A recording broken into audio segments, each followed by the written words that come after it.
All right. So I was going to take a philosophical approach here.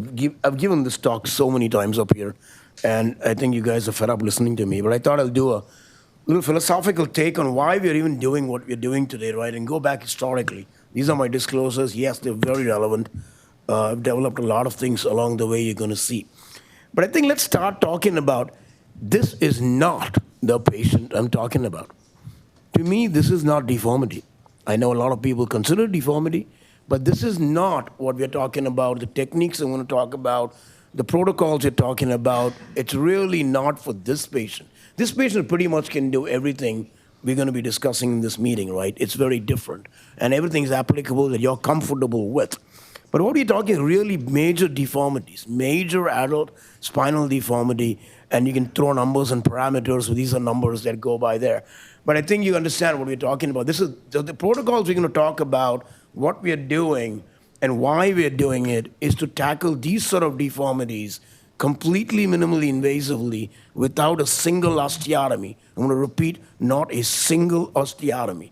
So you got to develop those techniques to get there, right? And these are all patients we've treated, every one of them, and it's become quite routine now with this protocol to do. So the why, hows, and whens we'll talk about in a minute. How do we get around to these things, right? And the why is probably important. Why go lateral? And we'll talk about that in a minute. When all our life we've talked about doing posterior and osteotomies and doing it all posterior, right? Which we've been used to for the last 2 decades. So first it starts with what is the deformity? These are 3 basic major categories of deformity, whether it's degenerative, iatrogenic, or idiopathic. If you look at degenerative and iatrogenic from a pathoanatomic point of view, it is the disc that's failing, which is why you get the deformity.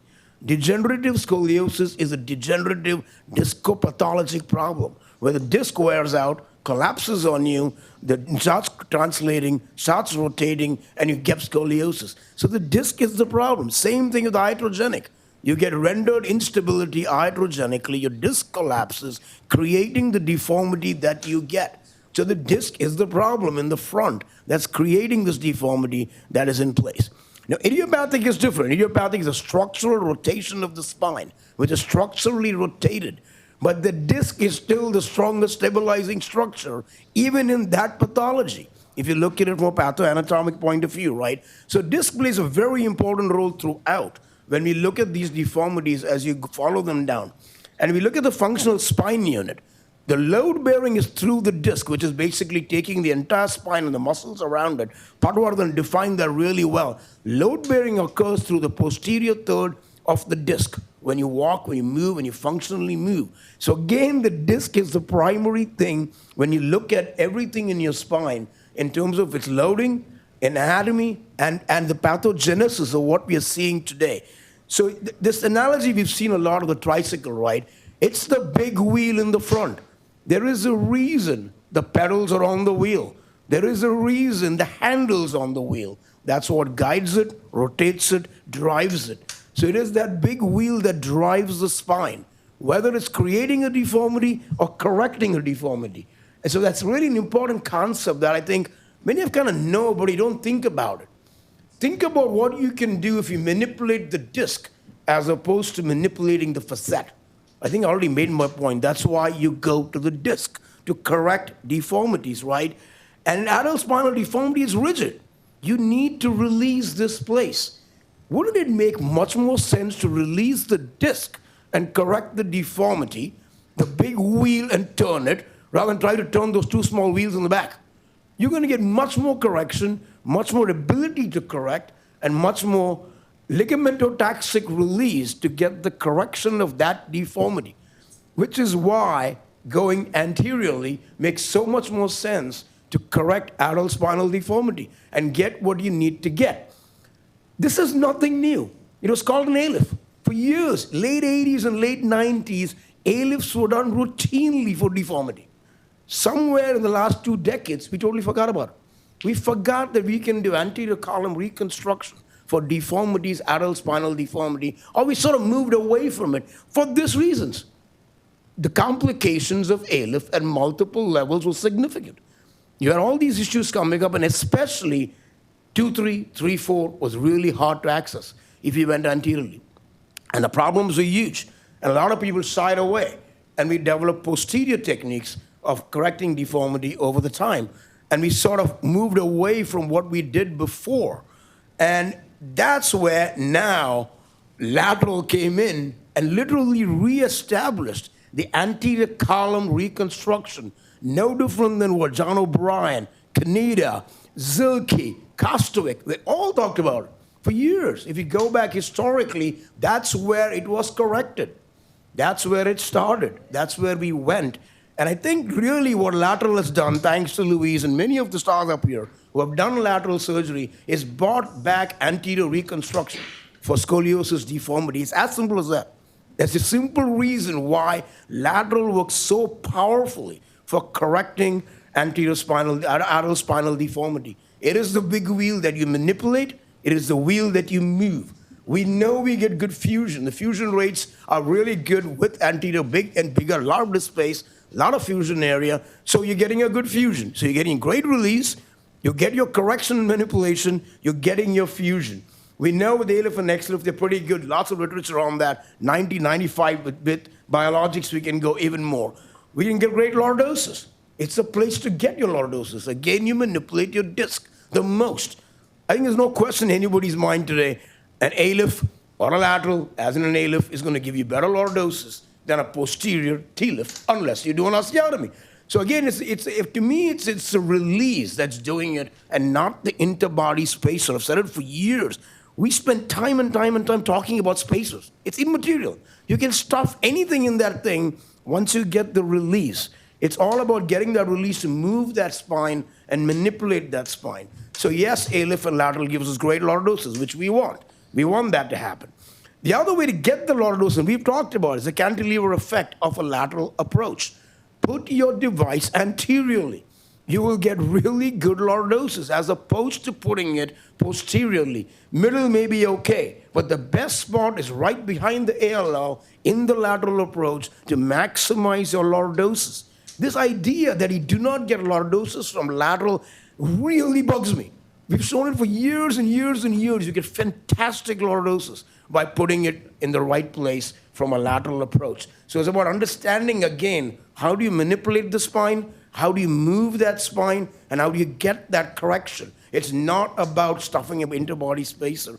So fusion comes later, but the ability to correct comes from manipulating that spine and placing it anteriorly and getting that segment to segment, intersegmental lordosis by appropriately placing your cage. So that really matters, and you do not need to release the ALL.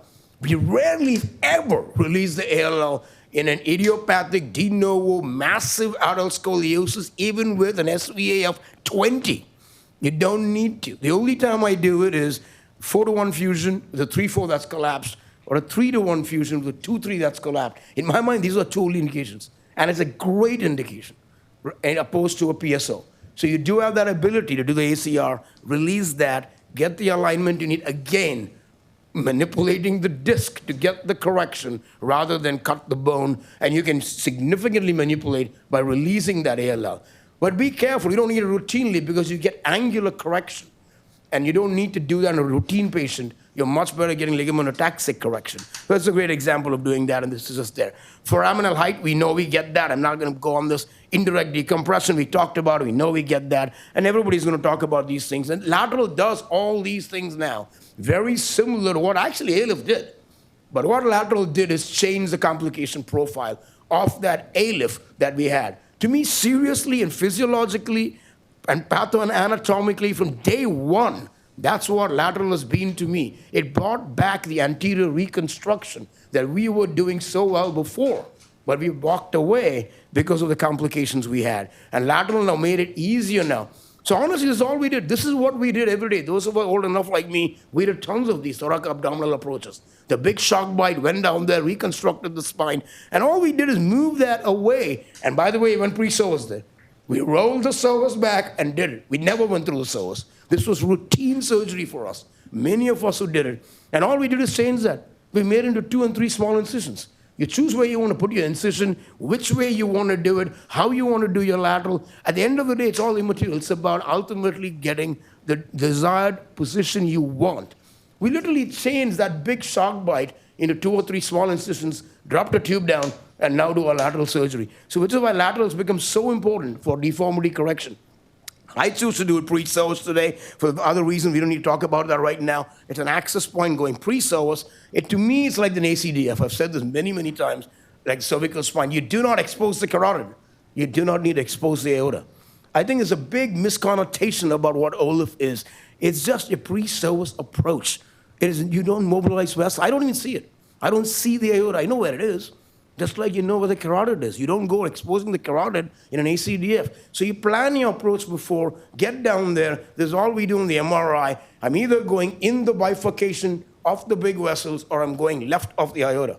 You know it on the MRI where it is. You line it up, plan your approach, you go down. But I do see it on a direct vision. I'm seeing it directly before I drop my first thing. So I do like that under vision, but I'm really impressed with what Paul showed, and maybe I'll start looking into that. But I do look at it, every single thing I'm looking at when I'm going down there, and it takes literally 2 minutes. And I think it doesn't take too long to get down there. Every patient gets all these things all the time. And we just actually, thanks to Paul again, to get this through on a complexity criteria. So when you got all this information, you got to know how difficult this case is going to be. And I think that's why we brought this out through the MIS ISSG group. That's how complex it can be. So an X-ray weighting criteria is green, yellow, and red. And if you're in the red zone, you better have a lot of experience.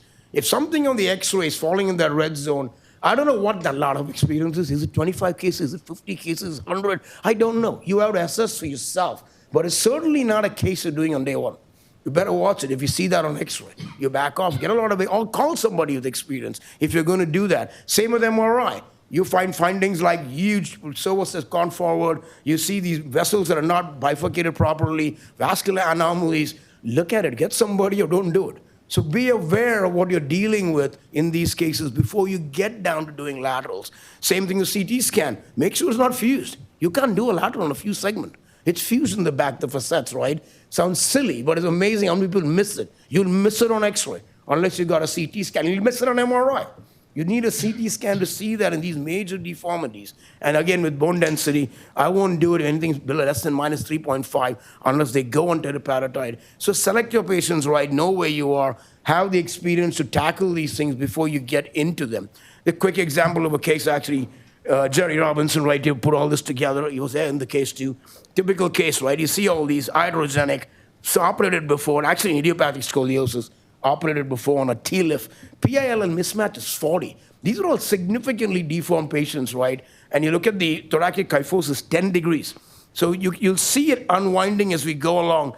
And this is a great example for doing lateral to manipulate that spine and bring it around and get the interbody fusion at the same time.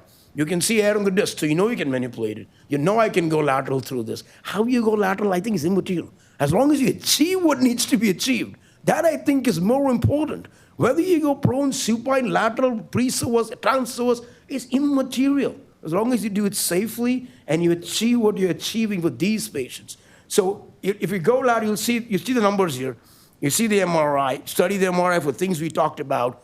Look at the alignment that you need. We talked about a protocol for this. We stage these patients. 4 and more, we stage them. It's much better for these patients to get up, walk around, see the alignment, document indirect reduction. That's a stage protocol, published a lot on this. And yes, just like Rick said, this is routine for us to do a lateral ALIF at 5-1 and then do a lateral procedure at all the other levels that are needed. So patient, single position, lateral, all the interbodies are done in one shot. And then stage second posterior surgery is done. And so, and then I'm just going to run this montage, if you will. This is critical for me. Look at the release and elevation at each and every disc level. I think this is really critical if you're going to tackle deformity, which is why I brought up the question with Paul. Paul's got tremendous experience in terms of not damaging that end plate. If you did damage the end plate, you lost all the ability to correct it. It's gone. So it's very critical. And I think if you have the experience, Paul, we get away. That's always concerned me about that. But you need that elevation. The elevation gives you the indirect reduction. Elevation gives you the release. You know you got the release. The body and ligamento-taxis wants to correct it for you.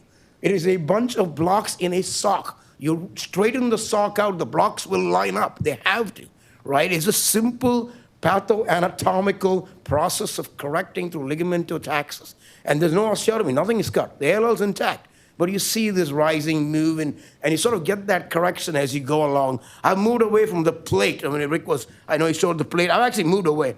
The plate stopped me from going deep into the 5-1 to get that good correction. And I started doing integrated screws, and that was the only change I've made from what Rick actually taught me on 5-1 lateral A-lifts.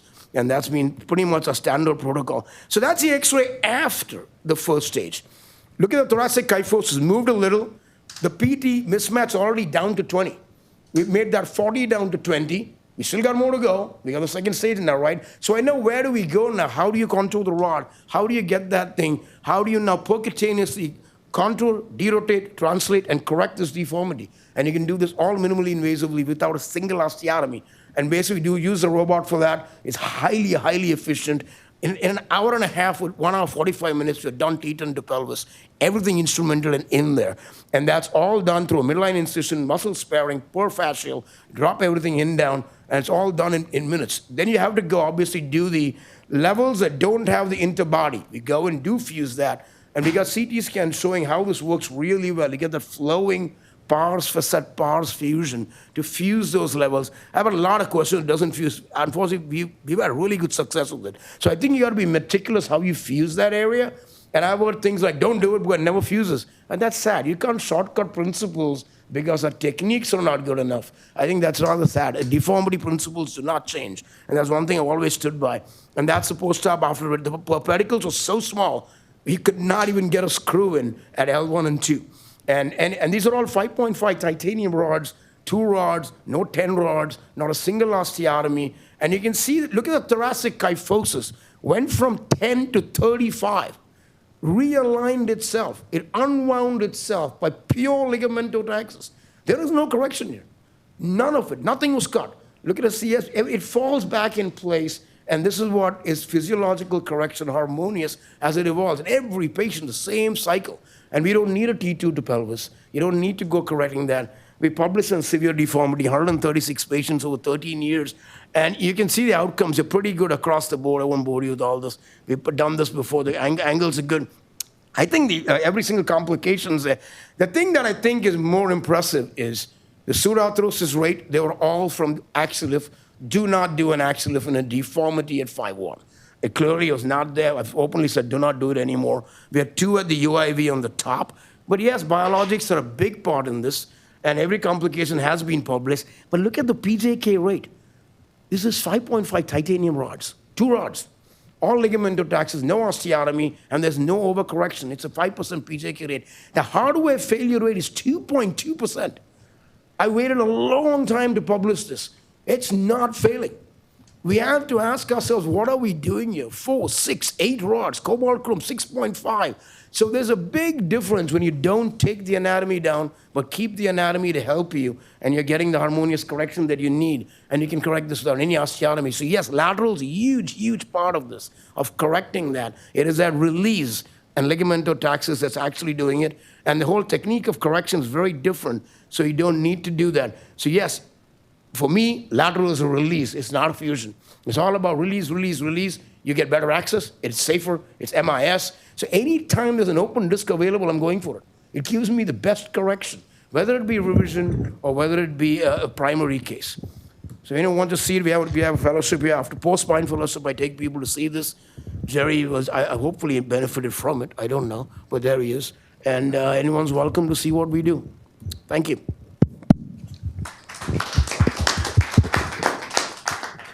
Neel, that was fantastic. I've heard this before, and every time I look at it, I'm definitely impressed. And I'm actually in agreement. Like, I think most people are now doing multi-level inner bodies. It's like, it's that old adage, there's really no new idea. There's kind of recycling of old ideas. And I think back in the 90s, there were a lot of multi-level A-lists for deformity correction and just fell away. So you're absolutely right. And I'm a big fan of it. I think it's more physiologic to do multi-level inner bodies. 2 questions, actually. Do you use BMP or biologics on all these patients? Because I do think that's helpful. Every single interbody, 3 milligrams. It's between 3 to 4. 5-1 will be 4 milligrams. All the other ones are 3 milligrams. Basically take a large, just 12 milligrams, cut it up. and we mix it in. Posteriorly is 1 milligram per parts per set complex. It's absolutely been a protocol repeatedly published. And no doubt in my mind, it's been a big part of that. But the fusion rate is literally 99%. And so, yes, it's a very big part of the whole protocol, yes. Second question is, my challenge has always been rod bending for those longer percutaneous constructs. And, I struggle because, in an open case, in situ bend, particularly that top part of the rod, I try to bend it down a little. And I saw in your case, you were able to do that. It's hard to do outside the patient. You're contouring this rod, right? I mean, do you have any tricks on contouring? Like, what do you do? Sometimes getting a rod length itself is a challenge. I either too short or too long sometimes. And what are your tricks in doing that? So rod length generally you do 1 inch above and 1 inch below. So you lay your Bowie cord or lay whatever template you want along all the extenders, right? And what I've found is you take 1 inch proximally and 1 inch distally extra. That generally finds. Then the bend in the rod. That I determine based on how much I need. If I need more lordosis, I'll bend it more. But you're right, though. There is a gestalt and an art to it. I can't see a number. I don't do that. There is definitely an over-bend it because you have to give yourself a little give in the rod. I'd like to say the rod gives between 4 to 8 millimeters. It does. There is a give in that rod that you have to accommodate for. That's one. Yes, proximally you do bend it down. But 3, I think the biggest thing everybody is missing, and I hate saying that I kept quiet about it because I developed and highly biased. The slot in the rod really matters, the extender, how to pass the rod. Right. Everyone has an extended tab slot.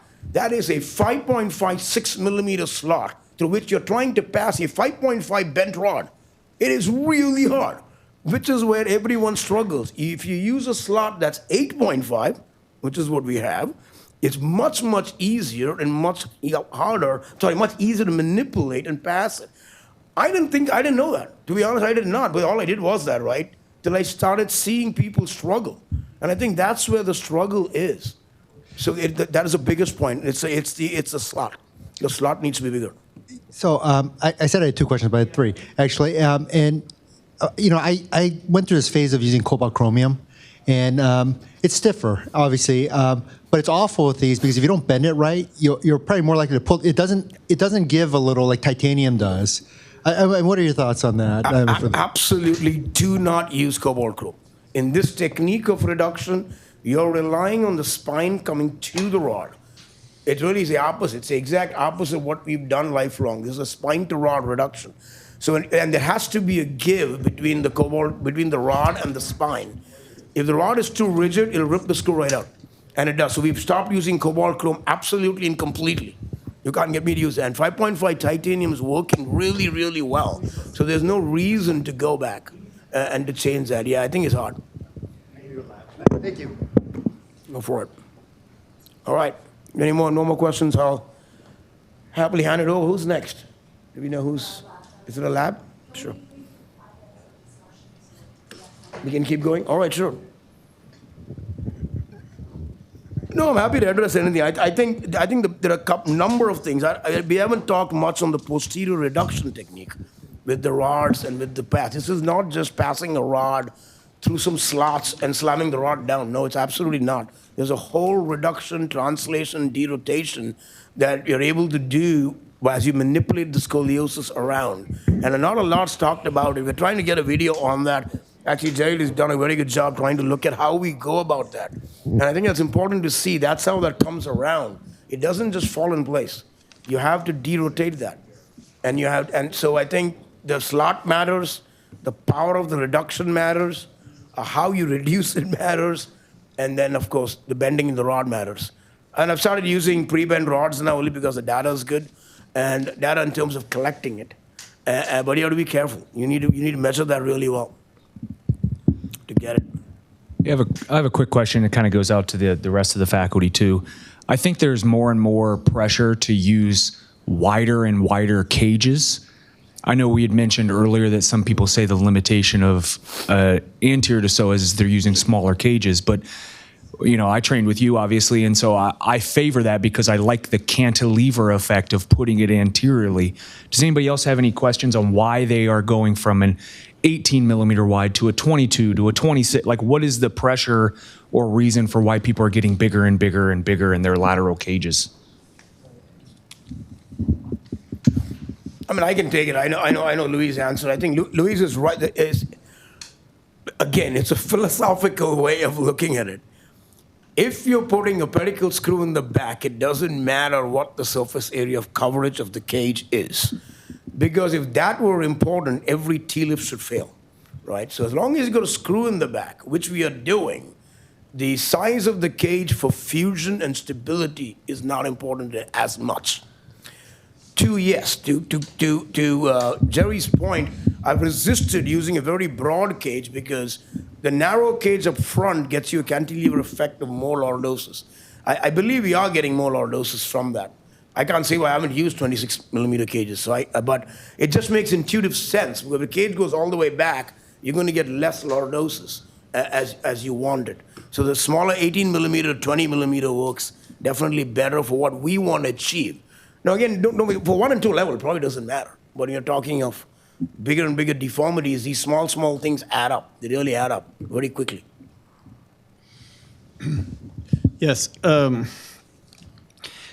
The use of wider or less wide cages came from the concept that you had to avoid subsidence. And the early studies from the TGR, we learned that you should cover 50% of the end plate to avoid subsidence. And again, depend on the pathology. So for instance, the use of wider cages makes more sense when the quality of bone is less good or when the patient is older. And there are many instances that having a wider, bigger cage creates better stabilization and probably better fusion.